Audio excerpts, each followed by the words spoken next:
J'ai eu cette chance d'être intronisé Saint-Émilion en septembre dernier. Et, je peux vous dire simplement une chose, c'est qu'aujourd'hui je suis fier d'être ici, de pouvoir me retrouver dans cet endroit qui est quand même assez magique, qui est le Bristol, et de faire partie de cette famille de Saint-Émilion. Je suis un amateur de vin, je ne peux pas vous dire que par la suite ça serait un petit peu médisant de dire que je peux faire certaines choses ou reconnaître certains produits, mais je suis un amateur de vin et j'ai énormément de respect pour Saint-Émilion et je suis très heureux d'être là ce soir et de pouvoir partager ce moment qui est quand même assez exceptionnel.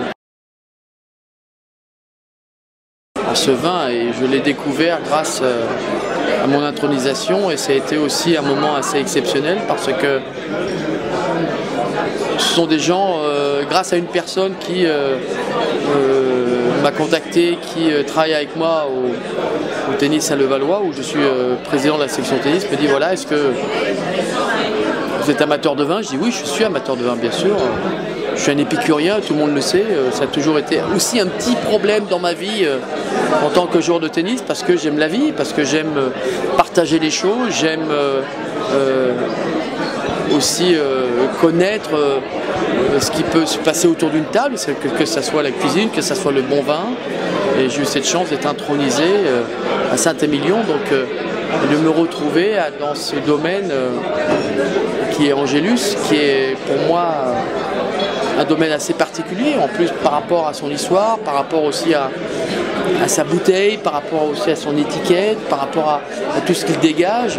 Château Angélus, pour moi, déjà, rien que le nom, c'est un ange. Angélus, ange, qui sort d'un endroit particulier et qui, à chaque fois qu'on peut le déguster, nous permet d'aller dans une autre dimension.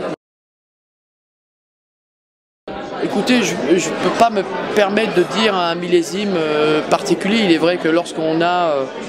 j'ai beaucoup d'enfants, on essaye d'acheter à chaque fois le millésime de nos enfants. J'ai un millésime 86, j'ai un millésime 96, j'ai un millésime 2005, j'ai un millésime... Bon, il est vrai qu'à chaque fois on essaie de faire... d'aller dans cette direction-là, mais par la suite je pense que je ne suis pas assez connaisseur et assez pointu pour pouvoir vous dire que... Mais c'est toujours quelque chose d'extraordinaire parce qu'un vin,